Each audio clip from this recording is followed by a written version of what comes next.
उत्तराखंड के मदरसों में अब छात्र कुरान की तालीम के साथ संस्कृत भी पढ़ेंगे। वक्फ बोर्ड के अध्यक्ष शादाब शम्स ने इसका ऐलान किया।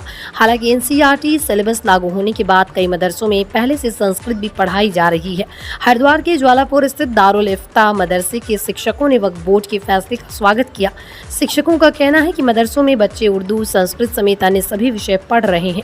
सभी विषयों का अध्ययन करने से बच्चों का विकास हो रहा है।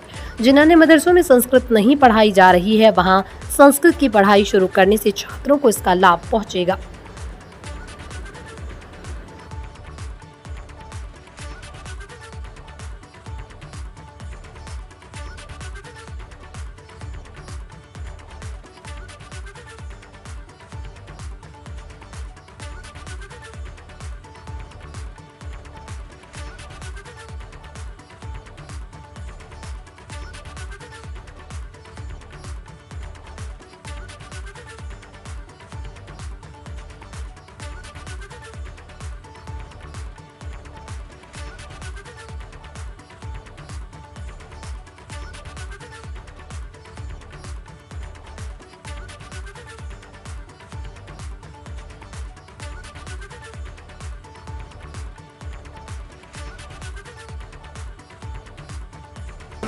सालिहा। कहाँ पर पढ़ते हैं आप? मदरसा में। क्या नाम है मदरसा? मदरसा अरबिया दारुल उलूम रशीदिया।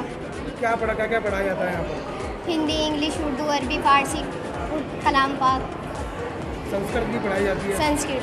क्या आप संस्कृत पढ़ते हैं? जी। कोई भी एक सबक सुनाइए संस्कृत। मुरत्तम यत्नेन संरक्षित वित्तमेति याति चाया अक्षीणो वित्तता क्षीणो वरत तस्तु हतो हता। कितना अच्छा मानते हैं? संस्कृत भी पढ़ाई जा रही है, सभी बुकें पढ़ाई जा रही हैं, उर्दू भी पढ़ाई जा रही है। बहुत अच्छा। देखिए क्या है। मदरसा अरबिया दारुल उलूम रशीदिया ज्वालापुर हरिद्वार।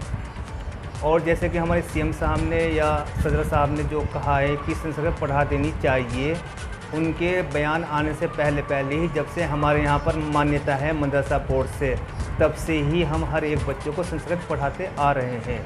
और माशाल्लाह बड़ी खुशी की बात है, बच्चे खुशी के साथ में संस्कृत पढ़ते हैं और साथ में संस्कृत भाषा का हिंदी अनुवाद भी करते हैं। जैसे कि जिस तरीके से हमारे बच्चे इंग्लिश का हिंदी अनुवाद करते हैं, उसी तरीके से संस्कृत का भी हिंदी में अनुवाद करते हैं। कौन कौन सी पढ़ाई यहाँ पर पढ़ाई जाती है? मतलब यहाँ पर जो ना उर्दू, कुरान शरीफ, हिंदी, एनसीईआरटी की जो भी बुक्स हैं, जैसे कि हिंदी है, संस्कृत है और मैथ है, साइंस है, यानी ऑल सब्जेक्ट यहाँ पर एनसीईआरटी की बुक्स पढ़ाई जाती हैं। बच्चे क्या अच्छी तरह पढ़ते हैं या फिर खाना खाने की? माशाल्लाह बड़ी खुशी की बात है। बच्चे जो है ना डेली अप डाउन करते हैं और डेली आते हैं। हमारे मदरसे का ये रिकॉर्ड रहा है।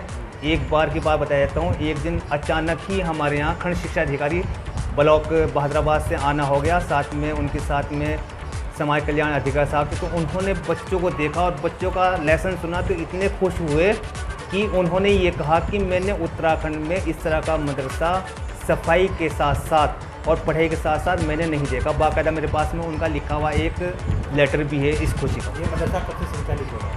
ये मदरसा सन 1999 इसकी संग बुनियाद रखी गई थी। सन 2000 में ये संचालित हो गया था और सन 2000 से ही मैं यहाँ पर नियुक्त हूँ और अल्लाह का शुक्र है तभी से ही यहाँ पर हिंदी, इंग्लिश और सब्जेक्ट पढ़ाते हैं।